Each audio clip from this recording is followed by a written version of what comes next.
गोदान मोनसे भिडिअ आरोबाव बेराव बरायहरबावनाय थाबाय नोंसोरखौ रायजोफोरखौ इलेक्सना खाथिसै नङा होनबा रायजोफोर बेनिनो गोबां रायजो राजाफ्राबो सेवलि बायदिखौ हेफाजाब खालामदों जाहाथे नैबे एमएलए इलेक्सनाव देरहायो नामा उथ्रिसार जानो हायो थ' रायजोफोर जाय जाय सापर्ट खालामदो लोगोसे बिथाङा माखासे आइजोफोरनि थाखाय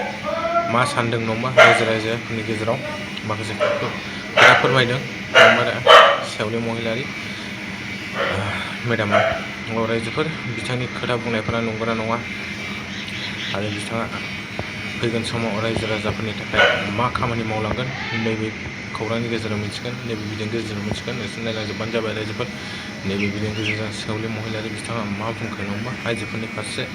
सासे आइजो जानानै बिथाङा इयुनाव गाव देरहायोबा आइजोफोरनो मा मुलाम्फा होगोन गुबुन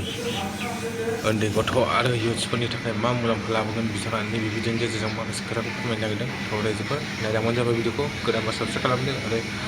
सापर्ट खालामदो थ' भिडिअखौ नायलांबानो जाबाय रायजोफोर साबस्क्राइब खालामबानो जाबाय शेयार खालामबानो जाबाय थ' आंनि बुंनाया गोरोन्थि जानो हागौ बेनि थाखाय निमाहा होबानो जाबाय भिडिअखौ नायलांगोन नोंसोर बेनि उनाव कमेन्ट हर मोनसे मोजांनो बार'बुंखा गामिनि सोमोन्दै जोंनि मानगोनां आदानिफ्राय अनेक काहानिखौ खोनाबाय जे जोंनि आन्दलन समावहाय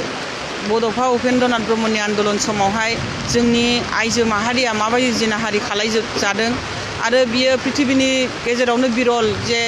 मोनसे पुलिसनि माबाया प्रसासनाव थानानै जोंनि पाब्लिकखौ रायजोखौ बेबायदि जिनाहारि खालामनायखौ जों नुनो मोना खिन्थु जोंनि हारिया बै समाव खालामजादोंमोन आं बेनि थाखायनो दिनैहाय फार्स्टआव नारि हिसाबै महिला हिसाबै जे महिलाफ्रा जिनाहारि खालामजादोंमोन बिसोरजों देखा खालामनो फैदों बिसोरो सुखु दुखुखौ आं खबर लानो फैदों जाहाथे आंबो सासे महिलानाव बेबायदि जायोबा आङो भाई सद्भाब लाखिगोन बिसोरखौ मारैहाय आङो फंनैसो खोथा होनानै बिसोरनि गोसोखौ सुग्लायहोनो आरो एसे सहाय खालामनो बेनि थाखाय आं फैदों दिनैहाय आङो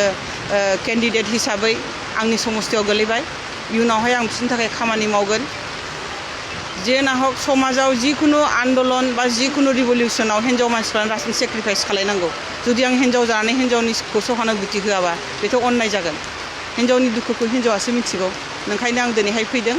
आरो बिथांमोननि सुखु दुखु खबर लानो फैदों इयुनावबो आं फैबावगोन आरो बिथांमोननि थाखाय आं हाजासे खामानि मावगोन धन्यबाद।